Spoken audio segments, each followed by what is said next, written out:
नमस्कार। आज हम हिंदी भाषा की 8वीं कक्षा की पाठ्य पुस्तक ज्ञान सागर के पाठ 20 ईर्ष्या तू ना गई मेरे मन से इस पाठ के अभ्यास के प्रश्न करेंगे।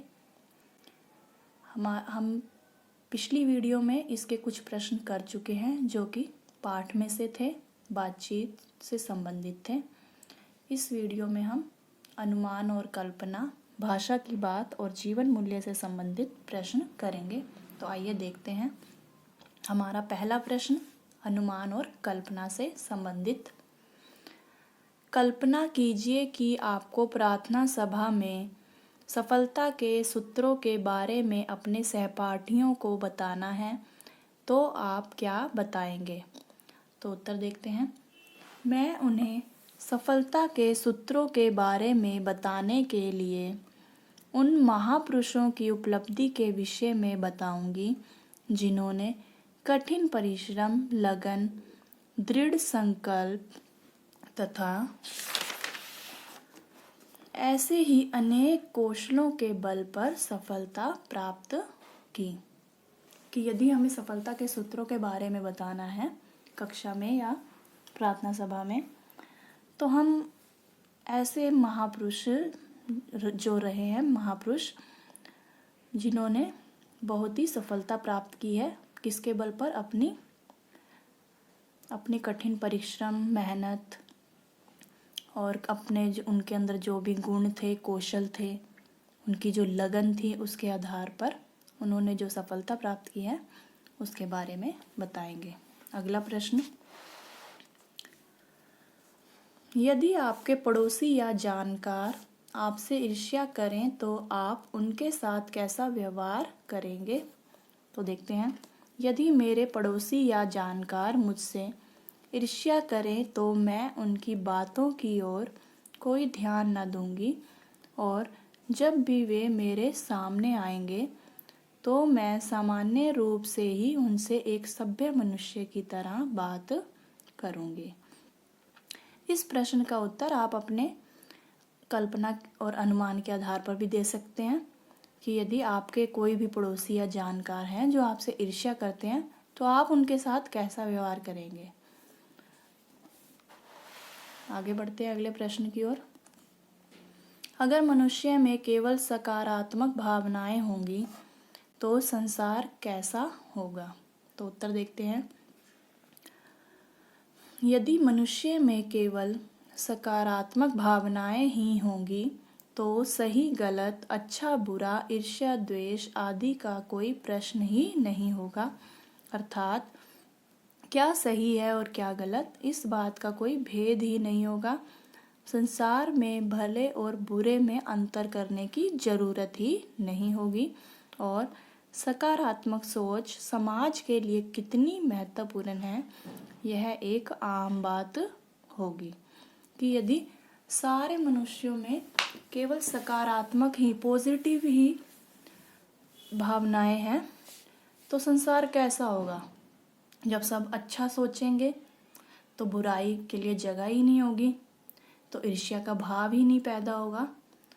तो जो समाज है उसमें जो सोच है सबकी अगर सकारात्मक हो जाएगी तो यह जो बात है कि सकारात्मक सोच हमारे समाज के लिए कितनी ज़रूरी है, यह केवल एक सामान्य बात बनकर ही रह जाएगी। आगे बढ़ते हैं अगले प्रश्न की ओर।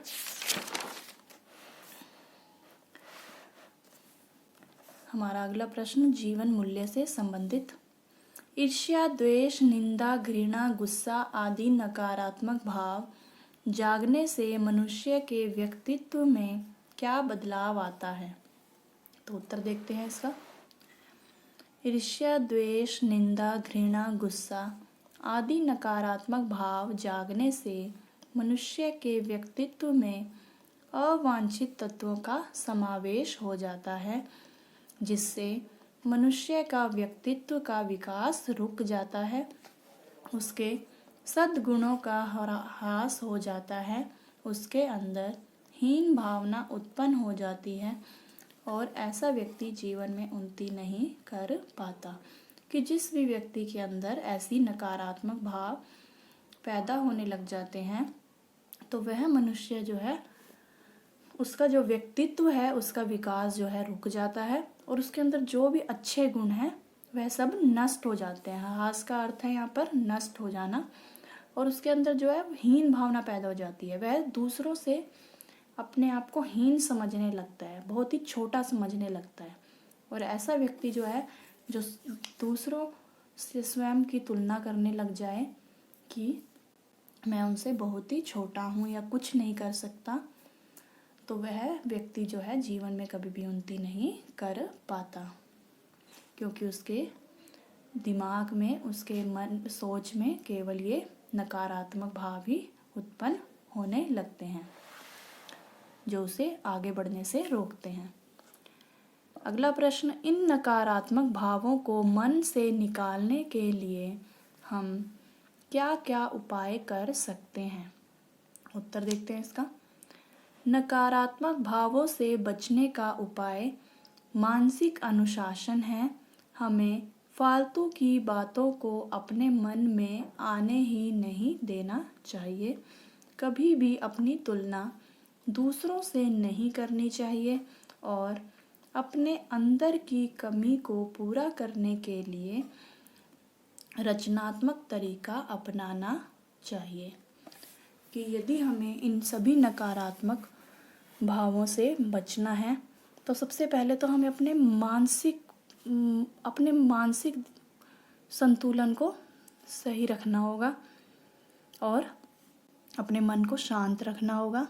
इधर उधर की बातों में बिल्कुल भी ध्यान नहीं देना होगा और कभी भी अपनी तुलना जो है किसी से नहीं करनी चाहिए। अपने आप को कभी भी किसी से कम नहीं समझना चाहिए।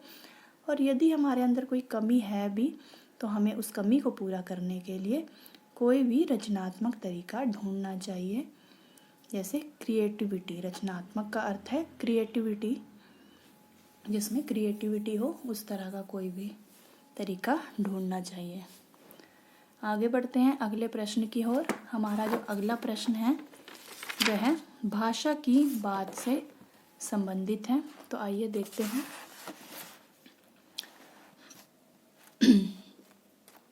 नीचे दिए गए शब्दों में से उपसर्ग व मूल शब्द अलग अलग करके लिखिए। ये शब्द दिए गए हैं। यहाँ पर हम इन शब्दों में से उपसर्ग को अलग करना है और मूल शब्द को अलग करना है। ठीक है, तो पहला शब्द देखते हैं, अभाव। अभाव में अगर हम अ को अलग कर दें और भाव को अलग कर दें तो यह जो होगा एक मूल शब्द होगा और अ जो है उपसर्ग होगा। क्योंकि जो आपको पता है मूल शब्द के आगे जब उपसर्ग लग जाता है तो एक नया शब्द बनता है। जो उपसर्ग है वह मूल शब्द के शुरू में लगते हैं। अगला सुयश। सुयश, सु क्या है उपसर्ग और यश क्या है मूल शब्द। दुर्भावना, तो ये क्या है उपसर्ग लगा हुआ है और भावना क्या है एक मूल शब्द है। निमग्न, नी क्या है नी एक उपसर्ग और मगन मूल शब्द। अगला देखते हैं, पाठ में से कोई 5 भाववाचक संज्ञा शब्द छांटकर लिखिए।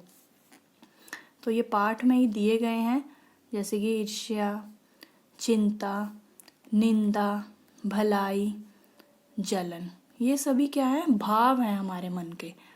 भाववाचक संज्ञा क्या होती है कि ऐसे शब्द जो किसी भी व्यक्ति के गुण, दोष, उसकी अवस्था, इन सब का परिचय देते हैं, बोध कराते हैं, उन्हें हम क्या कहते हैं भाववाचक संज्ञा कहते हैं, जिसे हम केवल महसूस कर सकते हैं।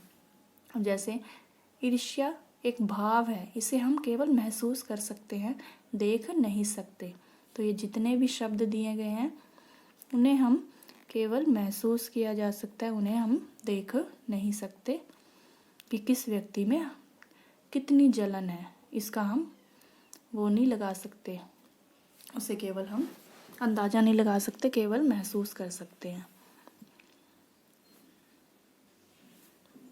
तो कहने का अर्थ है कि ये जितने भी शब्द हैं ईर्ष्या, चिंता, निंदा, भलाई, जलन, ये सब क्या है? भाववाचक संज्ञा शब्द हैं जो कि मनुष्य के भाव होते हैं, मन के भाव होते हैं।